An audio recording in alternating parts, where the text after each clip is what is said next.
उस रात घर के अंदर की हवा घनी लग रही थी। मेरे हर कदम से फर्श चरमरा रहा था। ऐसा लग रहा था जैसे घर चरमरा रहा हो। एक आखिरी सांस के लिए जागना। दीवारें, जिन पर समय और पीड़ा का निशान है, धड़क रही थीं अदृश्य लेकिन अचूक ऊर्जा। तहखाने में विशाल दर्पण के सामने सब कुछ विकृत और धुंधला लग रहा था।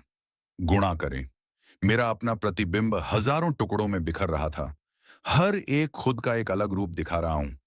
एक ऐसा आदमी जो खोया हुआ है भय, स्मृति और वादे की भूल भुलैया। वहां अमाया थी। वह मेरी ओर बढ़ी।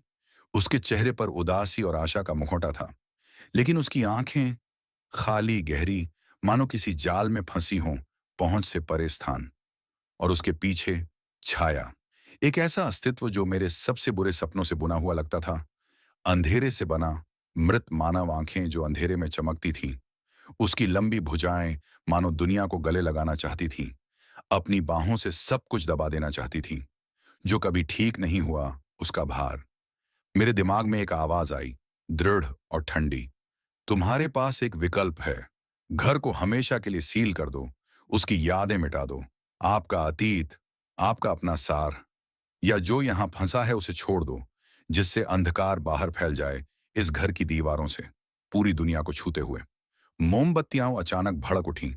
उनकी लपटें नाच रही थीं, परछाइयां बना रही थीं, जो पुरानी कहानियां, विलाप और टूटे हुए वादों की फुसफुसाहट प्रतीत होती थी। जमीन पर बना वृत्त तीव्र लाल रोशनी से जल उठा। जमीन में दरारें पड़ गईं। धीरे धीरे विस्तार हो रहा है, मानो समय उसके साथ टूट रहा हो। घर। मैंने गहरी सांस ली और महसूस किया कि निर्णय का भार मेरी छाती पर हावी हो रहा है। लाल नोटबुक मेरे हाथ में थी।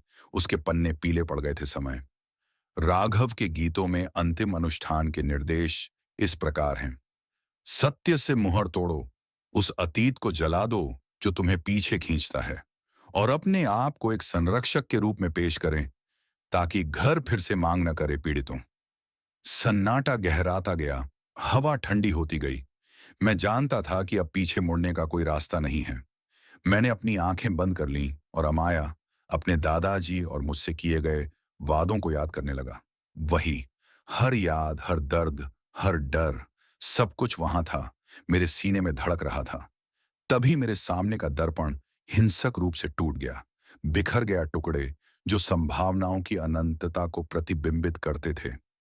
ऐसी दुनियाएं जहां घर शांति से अस्तित्व में था, ऐसी दुनियाएं जहां चक्र कभी शुरू नहीं हुआ, और ऐसी दुनियाएं जहां अंधकार ने सब कुछ निगल लिया था। दर्पण से निकली परछाइयां गायब होने लगीं, रास्ता देने लगीं अमाया की मौन उपस्थिति के प्रति। पहली बार उसकी मुस्कान ने अंधेरे को रोशन किया, एक धुंधली लेकिन सत्य। मैं उस घेरे में घुटनों के बल बैठ गया, अपनी त्वचा पर गर्म अंगारे को महसूस करते हुए। तैयार था मेरी किस्मत को स्वीकार करो।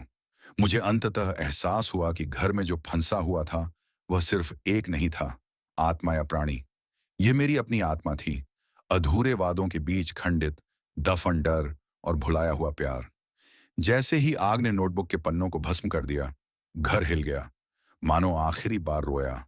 और फिर एक गहरी खामोशी छा गई। घर अब जेल नहीं था, यह एक अभयारण्य था। मैं संरक्षक बन गया था, और अंततः यह चक्र समाप्त हो गया।